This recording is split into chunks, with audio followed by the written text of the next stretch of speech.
ಆತ್ಮೀಯ H60 news ಅರ್ಥಾತ್ ತಿ ಸೀತಾರಾಮ್ ನ್ಯೂಸದ ವೀಕ್ಷಕರೇ, ನಾನು ನಿಮ್ಮವ ಎಂ ಆಯುಧ ಮಲ್ಲಪ್ಪ ಜೊತೆ ಅವರು. ತಾವು ಈಗ ಸುದ್ದಿಗಳ ಲೋಕಕ್ಕೆ ಎಂಟ್ರಿ ಹೊಡಿತಾ ಇದ್ದೀರಿ. ಈ ಸುದ್ದಿಗಳನ್ನು ಪ್ರತಿಯೊಂದು ನೋಡೋ ಜೊತೆಗೆ ನಿಮ್ಮ ಅಭಿಪ್ರಾಯಗಳನ್ನು ಹಚ್ತಾ ಇರಿ. ಯಾಕಂದರೆ ಈ ಸುದ್ದಿಗೂ ನಿಮಗಾಗಿ, ನಿಮ್ಮ ಬದುಕಿಗಾಗಿ, ನಿಮ್ಮ ವೈಚಾರಿಕೆಗಾಗಿ, ನಿಮ್ಮ ತಿಳುವಳಿಕೆಗಾಗಿಯೂ ನಿಮಗೂ ಗೊತ್ತು, ಜೊತೆಗೆ ನಮಗೂ ನಿಮ್ಮೊಂದಿಗೆ ಇದೊಂದು ಮಾತಾಡುವಂಥ ಜೊತೆಗೆ ಸುದ್ದಿಗಳನ್ನು ಬಿಡುವಂಥ ಕೆಲಸ. ಈ ಕೆಲಸದಲ್ಲಿ ನಾವು ನಿಮ್ಮೊಂದಿಗಿದ್ದೀವಿ ಅಂತ ಹೇಳ್ತಾ ನೋಡ್ತಾ ಇರಿ ಸುದ್ದಿಗಳನ್ನು. ಕರ್ನಾಟಕ ರಾಜ್ಯದ ಹವಾಮಾನ ಮುನ್ಸೂಚನೆ. ನಾನು CS ಪಾಟೀಲ್, ವಿಜ್ಞಾನಿ, ಹವಾಮಾನ ಇಲಾಖೆ, ಬೆಂಗಳೂರು. ನಾನು ಮುಂದಿನ 7 ದಿನಗಳವರೆಗೆ ಕರ್ನಾಟಕ ರಾಜ್ಯದ ಹವಾಮಾನದ ಮುನ್ಸೂಚನೆಯನ್ನು ಸಂಕ್ಷಿಪ್ತವಾಗಿ ವಿವರಿಸುತ್ತೇನೆ. ಇಂದು ಕರ್ನಾಟಕ ರಾಜ್ಯಾದ್ಯಂತ ಹಲವು ಕಡೆ ಮಳೆಯಾಗಿದ್ದು, ಪ್ರಮುಖವಾಗಿ ಆಲಮೇಲ್ ವಿಜಾಪುರ ಜಿಲ್ಲೆಯಲ್ಲಿ 5 ಸೆಂಟಿಮೀಟರ್ ಮಳೆಯಾಗಿದೆ. ಬರಗೂರು ತುಮಕೂರು ಜಿಲ್ಲೆಯಲ್ಲಿ 3 ಸೆಂಟಿಮೀಟರ್ ಮಳೆಯಾಗಿದೆ.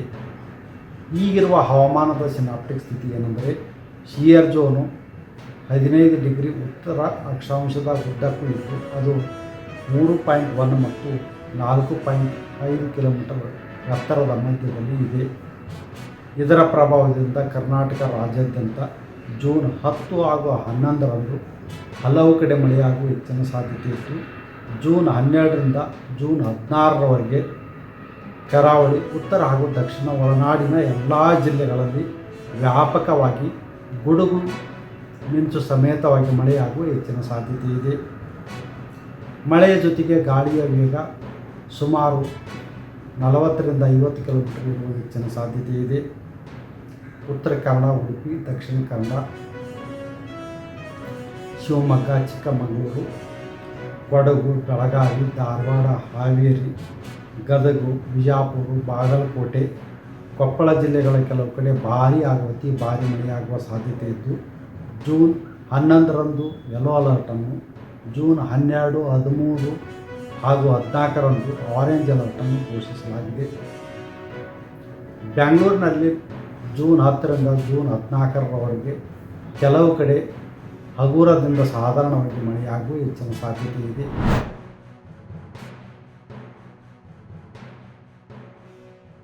ಆದರೆ ಹೊಸದಾಗಿ ಹಳೆ 2015-16ರಲ್ಲಿ ಎನ್ಯುಮರೇಷನ್ ಆಗಿರೋದ್ರಿಂದ ಹೊಸ ಎನ್ಯುಮರೇಷನ್ ಆಗಬೇಕು ಅಂತಕ್ಕಂಥದ್ದು ಅವರ ಅಭಿಪ್ರಾಯ.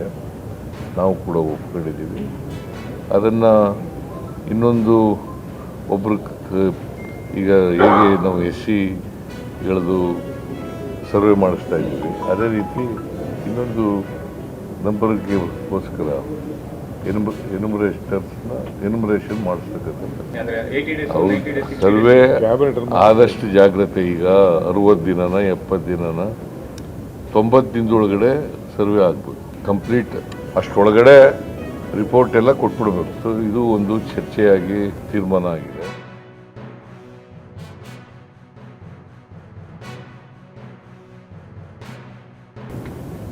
ಏನೇನು ಕ್ರಮ ತಗೊಂಡಿದ್ದೀವಿ, ಈಗ ಹೊಸದಾಗಿ ಮ್ಯಾಜಿಸ್ಟ್ರಿಯಲ್ ಎಂಕ್ವೈರಿ ಮಾಡ್ತಕ್ಕಂಥದ್ದು, ಆಮೇಲೆ ಜುಡಿಷಿಯಲ್ ಕಮಿಷನ್ನ ಅಪಾಯಿಂಟ್ ಮಾಡಿರ್ತಕ್ಕಂಥದ್ದು.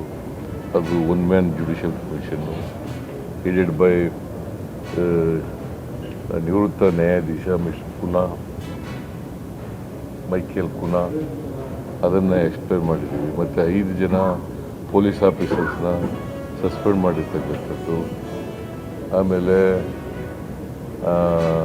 ಇಂಟೆಲಿಜೆನ್ಸ್ನವ್ರನ್ನ ಇಂಟೆಲಿಜೆನ್ಸ್ ಹೆಡ್ಡನ್ನು ಟ್ರಾನ್ಸ್ಫರ್ ಮಾಡಿರ್ತಕ್ಕಂಥದ್ದು. ಆಮೇಲೆ ಪೊಲಿಟಿಕಲ್ ಸೆಕ್ರೆಟರಿ ರಿಲೀವ್ ಮಾಡಿರ್ತಕ್ಕಂಥದ್ದು. ಇದನ್ನೆಲ್ಲ ಎಕ್ಸ್ಪ್ಲೇನ್ ಮಾಡಿದ್ದೀನಿ. ಈ ಘಟನೆ ಬಗ್ಗೆ ಮಾತಾಡಲೇಬಾರದು. ಯಾಕಂತಂದರೆ ನಾವು 1 ಮ್ಯಾನ್ ಕಮಿಷನನ್ನು ಅಪಾಯಿಂಟ್ ಮಾಡಿದ್ದೀವಿ. ಅಲ್ಲಿ ಏನು ವರದಿ ಬರ್ತದೆ ನೋಡ್ಕೊಂಡು ಆ ವರದಿನಲ್ಲಿ ಯಾರು ತಪ್ಪಿತಸ್ಥರು ಅಂತ ಹೇಳ್ತಾರೆ ಅವ್ರ ಮೇಲೆ ಕಠಿಣವಾದಂಥ ಕ್ರಮ ತಗುತ್ತೆ. ಇಂದು ರಾಜ್ಯದ ಗೌರವಾನ್ವಿತ ಕಾಂಗ್ರೆಸ್ ಅಧ್ಯಕ್ಷರು ಮಲ್ಲಿಕಾರ್ಜುನ್ ಖರ್ಗೆ ಸಾಹೇಬರು, ರಾಹುಲ್ ಗಾಂಧಿ ಸಾಹೇಬರು, ಇಬ್ಬರು ACC ಪ್ರಧಾನ ಕಾರ್ಯದರ್ಶಿಗಳು ವೇಣುಗೋಪಾಲ್ ಅವರು ಮತ್ತು ಸುರ್ಜೇವಾಲಾರವರು ನನ್ನ ಮತ್ತು ಮುಖ್ಯಮಂತ್ರಿಗಳನ್ನ ಬರಬೇಕು ಅಂತೇಳಿ ಆಹ್ವಾನವನ್ನು ಕೊಟ್ಟಿದ್ದರು. ಆ ಪ್ರಕಾರ ನಾವಿಬ್ಬರು ಬಂದು ಪಕ್ಷದ ಸಂಘಟನೆ ವಿಚಾರದಲ್ಲಿ ಕರ್ನಾಟಕ ರಾಜ್ಯದ ರಾಜಕಾರಣ ಮತ್ತು ಇತ್ತೀಚೆಗೆ ನಡೆದಂಥ ಆಕಸ್ಮಿಕವಾದಂಥ ಒಂದು ಘಟನೆ ಬಗ್ಗೆ ಚರ್ಚೆ ಆಯಿತು. ಬಹಳ ಜನ MP ಗಳು, ಶಾಸಕರು, ಮಂತ್ರಿಗಳು ಮತ್ತು ಅನೇಕ ಸಂಘಟನೆಗಳು ಕಳೆದ 10 ವರ್ಷದಿಂದ ನಡೆದಂಥ ಜಾತಿ ಗಣತಿ ವಿಚಾರದಲ್ಲಿ ಏನು ನಾವು 12ನೇ ತಾರೀಕು ಒಂದು ಅಂತಿಮ ತೀರ್ಮಾನ ತೆಗೆದುಕೊಳ್ಬೇಕು ಅಂತ ನಿಗದಿಯಾಗಿತ್ತು. ಅದರ ಬಗ್ಗೆ ಒಂದು ವ್ಯಾಪಕವಾದಂಥ ಚರ್ಚೆ ಬಂತು. ಈ ಮಧ್ಯೆ ಎಲ್ಲ ಮಂತ್ರಿಗಳು ಕೂಡ ತಮ್ಮ ತಮ್ಮ ಅಭಿಪ್ರಾಯವನ್ನು ಲಿಖಿತ ಮುಖಾಂತರ ಮುಖ್ಯಮಂತ್ರಿಗಳಿಗೆ ತಿಳಿಸಿದ್ರು. ಅನೇಕ ಸಂಘಟನೆಗಳು, ಮಠಾಧೀಶರು, ಸಂಘ ಸಂಸ್ಥೆಯವರು, ಶಾಸಕರು, ಮಂತ್ರಿಗಳೆಲ್ಲ ಕೂಡ ಪ್ರತ್ಯೇಕವಾಗಿ ನಮ್ಮ ವರಿಷ್ಠರು ಕೂಡ ಮಾತಾಡಿದರು. ಸೊ ಈ ಹಿನ್ನೆಲೆಯಲ್ಲಿ ಕಾಂಗ್ರೆಸ್ ಅಧ್ಯಕ್ಷರು ರಾಹುಲ್ ಗಾಂಧಿಯವರು ಮತ್ತು ನಮ್ಮ 2 ಪ್ರಧಾನ ಕಾರ್ಯದರ್ಶಿಗಳು ವ್ಯಾಪಕವಾಗಿ ಚರ್ಚೆ ಮಾಡಿ ಏನು 12ನೇ ತಾರೀಕು ನಡೆಯುವಂಥ ಸಂಪುಟದ ಸಭೆ ಮುಂಚಿತವಾಗಿ ಅನೇಕ ಮಂತ್ರಿಗಳನ್ನ ಕರೆದು ಮಾತಾಡಬೇಕು ಅಂತೇಳಿ ಒಂದು ದಿನಾಂಕ ಕೂಡ ನಿಗದಿ ಮಾಡಬೇಕು ಅಂತ ಹೇಳಿ. प्रधानमंत्री Jan Arogya Yojana, affordable medicine shops are the reference point of country today. We have given emphasis on youth empowerment. We have envisioned the strategy of Lakshapati Didi. That means we are focusing on women development. Our priority is SC, ST and OBC.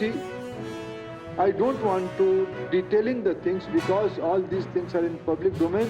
But when talking about a impactful welfare state, these are the components I mentioned: health, rural development, agriculture, women empowerment, youth empowerment, welfare of the deprived people. These are the priority of our governance. Friends, we have strengthened the economy. Today, when we come to power, our capex size of the country was 2-3 lakhs crore rupees. Today, our capex size is more than 11-12 lakhs crore rupees. This is a multi-fold jump of government spending. If 1 rupees is coming from highest point, there's a trickle-down circular impact on the society 5 times more. ಆತ್ಮೀಯರೇ, ಎಲ್ಲ ಸುದ್ದಿಗಳನ್ನು ನೋಡಿದ್ರಲ್ಲ, ಏನು ಅನಿಸ್ತು ನಿಮಗೆ? ಇದರಲ್ಲೇ ನಿಮ್ಗೆ like ಆಗಿರ್ಬೋದು, ಡಿಸ್ಲೈಕು ಆಗಿರ್ಬೋದು, ಕಾಮೆಂಟ್ ಬೇಡಪ್ಪ ಅಂತೂ ಅನಿಸಿರ್ಬೋದು, ಕಾಮೆಂಟ್ ಮಾಡಬೇಕಪ್ಪ ಅನಿಸಿರ್ಬೋದು, ಶೇರ್ ಮಾಡಬಾರ್ದಪ್ಪ ಅನಿಸಿರ್ಬೋದು, ಅದು ಮಾಡಬೇಕು ಅನಿಸಿರ್ಬೋದು. ಏನಾದರೂ ಆಗಲಿ ಶೇರ್ ಮಾಡ್ತಾಯಿರಿ, ಈ ನ್ಯೂಸ್ಗಳನ್ನ ಹಂಚ್ತಾ ಇರಿ, ಜೊತೆಗೆ ಇದಕ್ಕೆ ಸಬ್ಸ್ಕ್ರೈಬ್ ಆಗ್ತಾಯಿರಿ ಅಂತ ಹೇಳ್ತಾ H16 ನ್ಯೂಸ್ ಅರ್ಥಾತ್ ಹೇ ಸೀತಾರಾಮ್, ಇದು ಸತ್ಯದ ಕೈಗೆ ನಡಿ. ವಂದನೆಗಳು.